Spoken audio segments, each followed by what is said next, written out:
మోడియం శ్రీనివాసరావు గారు, గౌరవ మంత్రివర్గ సభ్యులు మాణిక్యాలరావు గారు, పీతల సుజాత గారు, స్థానిక పార్లమెంట్ సభ్యులు గౌరవనీయులు మాగంటి బాబు గారు, వేదిక పైనున్న గౌరవ పార్లమెంట్ సభ్యులు, గౌరవ శాసనసభ్యులు, జిల్లా ప్రజా పరిషత్ చైర్మన్, అదే మరి మేయర్లు, ప్రజాప్రతినిధులు, జిల్లా కలెక్టర్ గారు, జలవనరుల శాఖకు సంబంధించి ప్రిన్సిపల్ సెక్రటరీ ఆయతినాథ్ దాస్ గారు, అదే మాదిరిగా సిఈ జనరల్ గౌరవనీయులు వెంకటేశ్వరరావు గారు, ఇక్కడ ఈ ప్రాజెక్టును పర్యవేక్షించినటువంటి రమేష్ గారు, ఇంకా వేదిక పైన పెద్దలందరికీ ఈరోజు ఆగస్టు 15 ఈరోజు మనందరం కూడా స్వాతంత్ర దిన వేడుకలు ఉదయం చేసుకున్నాం. ఈ సందర్భంగా మీ అందరికీ వ్యక్తిగతంగా ముఖ్యమంత్రిగా స్వాతంత్ర దిన శుభాకాంక్షలు తెలియజేస్తున్నాను. ఈరోజు మనం ఒక్కసారి ఆలోచిస్తే ఎంతో మంది పెద్దలు ఆ రోజు 68 సంవత్సరాల కంటే ముందు ఎంతో మంది పెద్దలు ఎన్నో త్యాగాలు చేశారు. అంతేకాకుండా కొంతమంది ప్రాణత్యాగాలు చేశారు, కొంతమంది జీవితాంతం స్వాతంత్రం కోసం పోరాడారు. బానిసత్వం వద్దు, మాకు కావాల్సింది స్వాతంత్రం కావాలి, స్వతంత్ర భారతదేశంలో మేము కూడా తలెత్తుకుని తిరిగే విధంగా ఉండాలని ఆ రోజు పోరాడారు.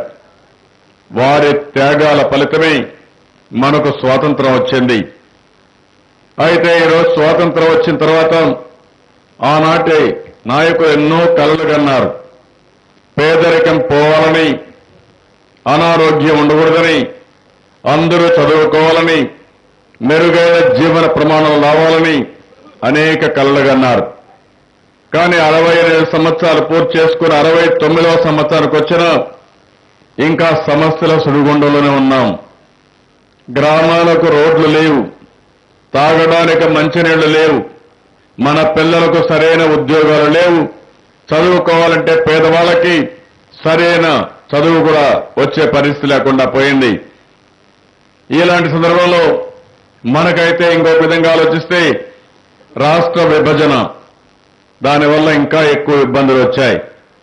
రాజధాని లేదు, ఆదాయం లేదు, సమస్యలు ఎక్కువగా ఉన్నాయి. ఇవన్నీ చూసిన తర్వాత కష్టపడితే తప్ప మన సమస్యల పరిష్కారం కావని మనం ఒక దృఢ సంకల్పంతో ముందుకు పోతున్నాం. దానికి ఉదాహరణ మీరు చూస్తే గోదావరి పైన పట్టిసీమ, పక్కనుండే పోలవరం ఒక ఉదాహరణ మీకు.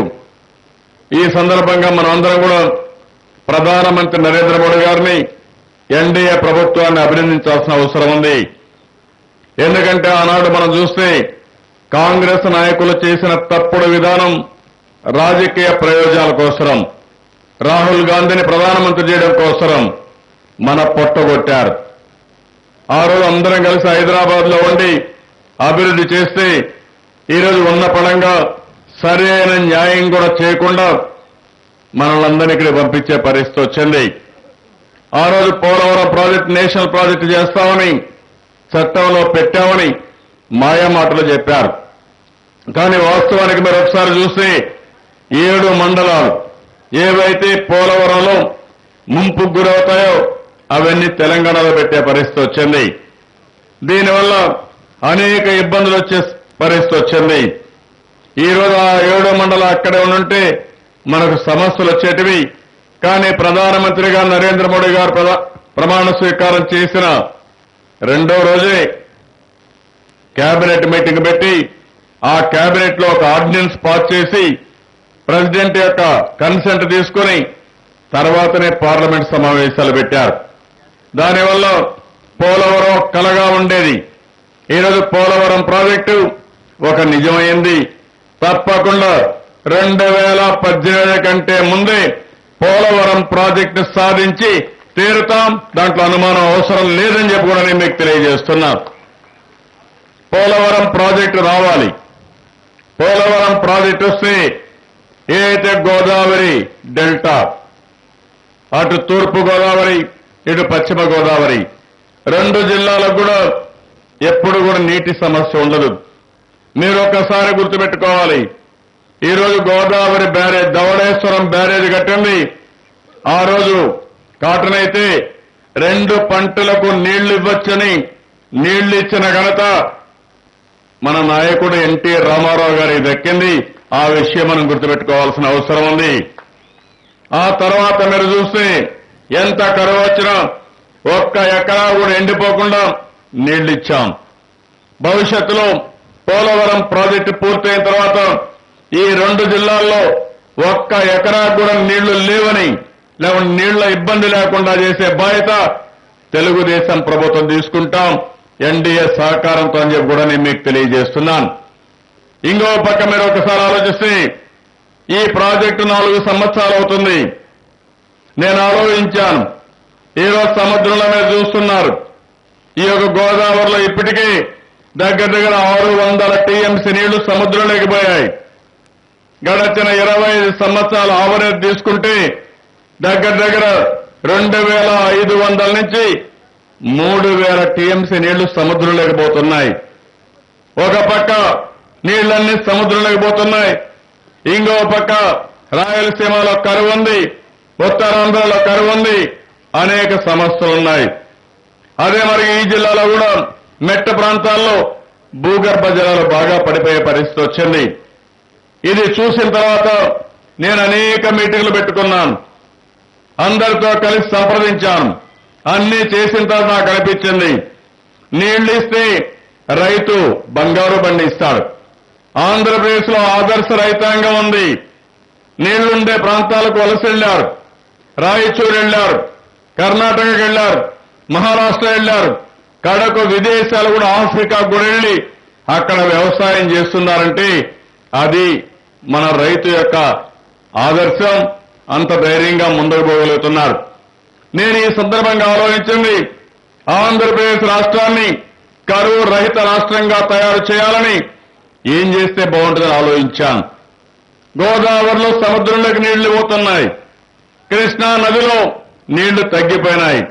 పెన్నా నది ఎండిపోయింది. తుంగభద్ర సరిగా రావడం లేదు.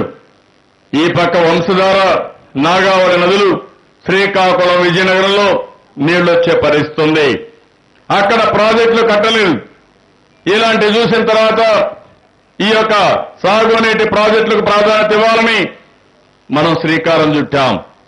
ఈ రోజు మీరు చూస్తే ఇంకా కూడా సెప్టెంబర్ మొదటి వారంలో ఈ పైపులన్నీ ఆపరేట్ చేసే పరిస్థితి వస్తుంది. ఇటీవల కాలంలో వర్షాలు బాగా పడ్డాయి. దానివల్ల కొంతవరకు పని ఆగిపోయింది. రెండోది నేను ఆలోచించింది, సేఫ్టీ కూడా చాలా ముఖ్యం. ఒక ప్రాజెక్టు కట్టినప్పుడు తొందరపడి మనం కానీ ఏదైనా చేస్తే మేము అనుకున్నాం ఫ్రీ ప్యాప్ కూడా వేసి తీసుకుపోవాలనుకున్నాం, కానీ దానివల్ల ఇబ్బంది వస్తుందనుకున్నప్పుడు ఇంకా 2 వారాలైనా పర్వాలేదు, న్యాయంగా ఉండాలి, 10 రోజులు తీసుకున్న పర్వాలేదు ఉద్దేశంతోనే మనం ఈరోజు ఫస్ట్ వీక్ మనం రాజీ పడ్డాం. కానీ నేను ఒక సంకల్పం చేశాను. నేను మొన్న కూడా గోదావరి పుష్కరాల సందర్భంగా చెప్పాను, ఆగస్టు 15కి ఈ ప్రాజెక్టు పూర్తి చేయాలని ఒక దృఢ సంకల్పంతో ముందుకు పోయాం. అందుకనే మీరు ఈరోజు చూస్తే ఎట్టి పరిస్థితుల్లో దీన్ని దేశానికి అంకితం చేయాలని, డెడికేట్ చేయాలని ఈ రోజు ఇక్కడ ఈ ఫంక్షన్ పెట్టుకున్నాం. ఎంతో అభిమానంతో మీరు వచ్చారంటే నా జీవితంలో మీ యొక్క త్యాగాన్ని, మీ మంచితనాన్ని మరిచిపోలేనని చెప్పి కూడా మరొక్కసారి హామీ ఇస్తున్నాను. ఈ రోజు నా ఆలోచన ఒకటి, ఇది ఒక చరిత్ర. ఆగస్టు 15, 2015 భారతదేశ చరిత్రలోనే, ఆంధ్రప్రదేశ్ చరిత్రలోనే శాశ్వతంగా లిఖించదగ్గ రోజు. 2 నదులు గోదావరి, కృష్ణ, ఈ 2 నదుల అనుసంధానం జరుగుతుంది. గోదావరి నీళ్లు కృష్ణాకి వెళతాయి. కృష్ణాలో ఏదైతే ప్రకాశం బ్యారేజ్ నుంచి డెల్టాకు నీళ్లు వెళ్లే పరిస్థితి వస్తుంది. అక్కడి నుంచి అక్కడ వాడే నీళ్లు శ్రీశైలంలో పొదుపు చేసుకుని కరువు ప్రాంతమైన రాయలసీమ గాని, ప్రకాశం గాని, నెల్లూరు జిల్లాకు మనం వాడుకునే పరిస్థితి వస్తుంది. దీనివల్ల కరువు నివారించే శక్తి మనకు వస్తుంది. ఈ సందర్భంగా ఈ జిల్లా వాసుల్ని, గోదావరి జిల్లా వాసుల్ని మనస్ఫూర్తిగా అభినందిస్తున్నాను. ఈ జిల్లాలో మీరు చూశారు, మొన్న ఎన్నికల్లో పూర్తిగా ఎన్డీఏ తెలుగుదేశం పార్టీని బ్రహ్మాండంగా గెలిపించి అన్ని సీట్లు గెలిపించిన జిల్లా ఈ జిల్లా. మీ రుణం నేను ఎప్పుడూ తీర్చుకోలేనంత స్ఫూర్తి చూపించారు. ఈస్ట్ గోదావరి జిల్లా కూడా బాగా గెలిపించారు. కానీ ఈరోజు నేను పట్టిసీమ ప్రాజెక్టు ద్వారా కరువు ప్రాంతానికి నీళ్లు తీసుకుపోతానంటే ఇక్కడ మీకు ఎలాంటి ఇబ్బంది ఉండదని నేను హామీ ఇచ్చాను. నేను ఇచ్చిన హామీని మీరు నమ్మారు. కానీ ఎవరైతే రాయలసీమలో ఉండే నాయకులు, కరువుతో బాధపడే నాయకులు విమర్శించే పరిస్థితికి వచ్చారు. ఇక్కడ చూడండి, వేదిక పైన ఉండే నాయకులు ఉన్నారు, తెలుగుదేశం ఉన్నారు, బీజేపీ ఉన్నారు, అందరూ ఉన్నారు. వాళ్ళందరూ కూడా సహకరించారు. నేను ఒకటే చెప్పాను, నాకింత మెజారిటీ ఇచ్చిన జిల్లాను మర్చిపోలేను. ఏదైనా చేయవలసి వస్తే మొదట ఎప్పటికీ చేసే జిల్లా ఈ వెస్ట్ గోదావరి జిల్లా తప్ప వేరే జిల్లా కాదు. అన్ని విషయాల్లో కూడా అలాంటి జిల్లాకు అన్యాయం చేసేది నా కలలో కూడా నేను ఊహించలేను, చెయ్యను కూడా.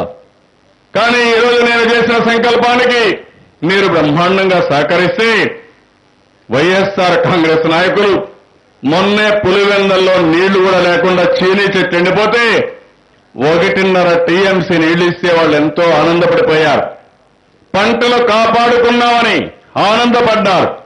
ఈ సంవత్సరం మళ్లీ వర్షాలు పడకపోతే నేను ట్రాన్స్పోర్టేషన్ ద్వారా, రవాణా ద్వారా ట్యాంకర్లు పెట్టి చెట్లు కాపాడే ప్రయత్నం చేస్తున్నాను. అలాంటి జటిలమైన సమస్య ఉంది. మీరు చూశారు, ఇక్కడికి పంపించారు. ఇక్కడ ప్రజలు రెచ్చగొట్టి అవసరమైతే మీకు నీళ్లే రావని, నీళ్లన్నీ కూడా వెళ్ళిపోతాయని, మన పంటలు ఎండిపోతాయని మాయ మాటలు చెప్పారు. వాళ్ళ నాయకులు వచ్చి మాట్లాడారు, అసెంబ్లీలో చెప్పారు. నేను ఒకే మాట చెప్పాను, నా జీవితంలో నా శరీరంలో చివరి రక్తపు బొట్టున్నంత వరకు గోదావరి జిల్లాలో ఒక అన్యాయం చేసే సమస్య ఉండదు, అది గుర్తుపెట్టుకోమని హెచ్చరించాను. ఆ తర్వాత మీరు చూస్తే అక్కడికి పోయి మాట్లాడారు. వీళ్ళకి అభివృద్ధి అవసరం లేదు. మీరు ఒకసారి చూడండి, రాజధాని పైన అర్థం చెప్పారు, ఎక్కడో మారుమూల ప్రాంతాల్లో పెట్టాలన్నారు. కాదని నేను గట్టిగా పోతే సమాధానం చెప్పలేకపోయారు. మీరు ఒకసారి ఆలోచించండి, పోలవరం ప్రాజెక్టు 4 సంవత్సరాలు అవుతుంది. ఈరోజు పట్టిసీమ ఈ సంవత్సరం వస్తే ఒకటి పట్టిసీమ ద్వారా వచ్చే నీళ్లు, సంవత్సరం వరద నీళ్లు మనం వాడుకుంటే 80 టీఎంసీ నీళ్లు తీసుకెళ్లొచ్చు. ఈ నీళ్లు కాకుండా ఇక్కడి నుంచి పోలవరం నుంచి నేరుగా ప్రకాశం బ్యారేజ్ వరకు అనేక రకాలైన కాలువలు ఉన్నాయి. తమ్మలేరు గాని, రామలేరు గాని, కోవాడ, ఎర్ర కాలువ, బుడమేరు, ఇలాంటి చాలా కాలువలు ఉన్నాయి. అందులో వచ్చే నీళ్లు కూడా ఈ కాలువలో పడేస్తే ఇక్కడి నుంచి సముద్రంలోకి పోయే నీళ్లు ఓసారి ఎర్ర కాలువ అయితే భయంకరమైన వరద వచ్చి ఏలూరు కూడా దెబ్బతినే పరిస్థితి వస్తుంది, ఏలూరు నగరం కూడా దెబ్బతినే పరిస్థితి వస్తుంది.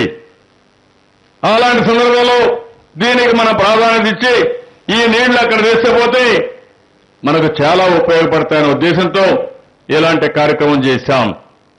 ఈ రోజు నేను భయపడి గాని ఎన్నిక్కిపోయింటే ఏమయ్యేదో మీరే ఆలోచించండి. నేను ఒకటే మీకు హామీ ఇస్తున్నాను, ఇన్ని సంవత్సరాలుగా నాకుండేది విశ్వసనీయత, నీతి నిజాయితీగా పనిచేస్తాను. ఎవరు ఎన్ని చెప్పినా సరే మంచి అనుకుంటే మాత్రం ఎట్టి పరిస్థితుల్లో దాన్ని అమలు చేసి తీరుతాను తప్ప వదిలిపెట్టే సమస్య లేదు. నా ఆలోచన ప్రజల కోసం.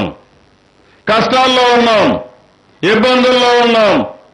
ఈరోజు మీరు ఒక్కసారి ఆలోచిస్తే మొన్నే గోదావరి పుష్కరాలు జరిగాయి. ఈ 2 జిల్లా ప్రజానీకానికి చేతులెత్తి మొక్కాలి. ఎంత బ్రహ్మాండంగా పనిచేశారంటే మొదటి రోజు ఒక సంఘటన జరిగింది, ఇప్పటికి కూడా నేను బాధపడుతున్నాం. కానీ 2వ రోజు నుంచి నేను ఒక పిలిపిస్తే బ్రహ్మాండంగా స్పందించారు. దగ్గర 12 రోజుల్లో 5 కోట్ల మంది వచ్చి గోదావరిలో పుష్కర స్నానాలు చేశారంటే మన రాష్ట్ర జనాభా అంతా వచ్చి స్నానాలు చేసే పరిస్థితికి వచ్చింది. మన రాష్ట్రంలో చాలా మంది వచ్చారు. 2-3 సార్లు వచ్చారు, ఇతర రాష్ట్రాల నుంచి వచ్చారు. ఆ రోజు గోదావరి పుష్కరాలు ఒక చరిత్ర. అక్కడ పనిచేసిన విధానం కూడా మీరు చూస్తే అధికార యంత్రాంగం, ప్రజాప్రతినిధులు, ప్రజలు అందరూ కలిసి పనిచేసి దీన్ని ఒక బ్రహ్మాండమైన ఈవెంట్ గా చిత్రీకరించే పరిస్థితి.